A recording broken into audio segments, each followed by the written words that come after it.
Hi, Gene Burnett from GeneBurnett.com. Hey, I thought I'd talk a little bit today about changing habits. Like if you want to change your habits, if you want to be in better shape, or if you want to lose weight, or if you want to eat better, I think it's a really good idea to not push too hard against your previous habit. It's almost like a pendulum, you know. This is a tired metaphor, but it's a good one. If you're pushing on it, the harder you push with willpower, the more kick back and swing back you're going to get when you can't push anymore. So rather than push really hard against those habits and deny yourself the things that you want, I would suggest, number one, getting to the heart of your true motivation for wanting to change that habit. I mean, you could say, oh, I want to lose weight, but really, do you really want to, and how badly, and why? Why do you want to lose the weight? Just to look good, or is it a functional thing? You want to do more with your body, and your body is out of shape, or is it a health thing? And to really get in touch with the true, do I want to be overweight, or do I want to be eating this kind of food, or do I want to be engaging in this kind of behavior? And find the truest and deepest no, I don't want to continue that pattern as you can, and find the yes, like what is it that you really want to replace it with? That's really important. If you don't have a true motivation, if you haven't made a deep decision and really made that choice, then it's not going to happen. You're just going to falter when your will falters. The other thing is to go gently against the previous habit and move gently with it, and stay in touch with that true yes and that true no, and move gently against that habit so that you don't force your body into a counter reaction. For instance, one thing I'm always recommending that people do with their diet, since usually the trouble in diets is salty, fatty stuff, or sweet, fatty stuff, is just to take one or two of those items that you eat on the regular or daily basis, and instead of doing that, put them in the occasional or treat category. Just have them, every second or third or fourth day, or once a week instead of every day. And then the other thing is to just bump up your caloric burn just a little bit.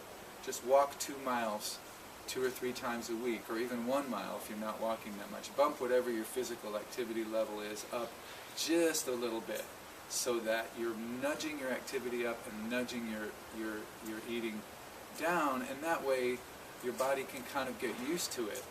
I think bodies tend to be kind of lazy in a way, like we go for the low-hanging fruit first.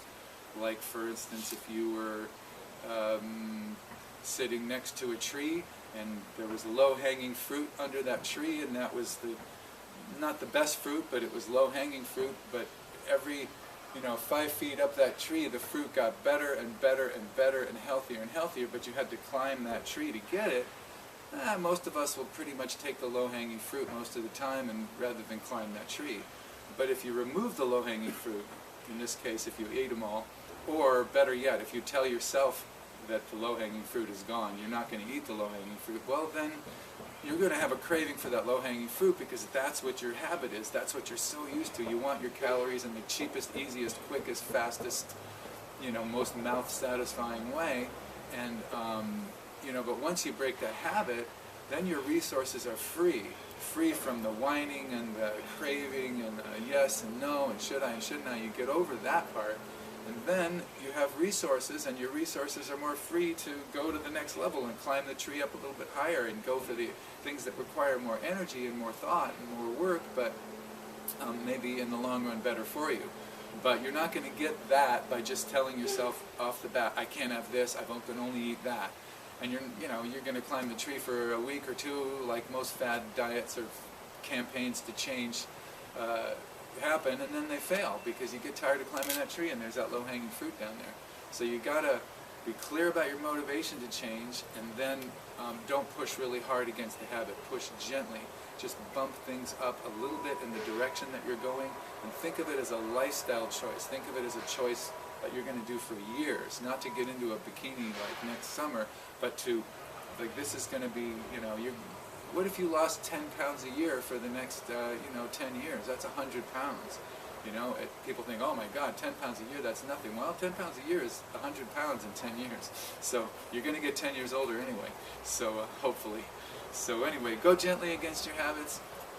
Get used to gently depriving yourself of the low-hanging fruit. Gently move those things out of the everyday category and into the treat category. Change your physical activity or whatever the thing that you want to change a little bit at a time, and the next thing you know, it'll be just the way you live. And that's my recommendation for changing habits and dealing with that low-hanging fruit syndrome. Thanks for watching. GeneBurnett.com. It's my website. Subscribe to my YouTube channel if you like this kind of thing. And again, thanks for watching.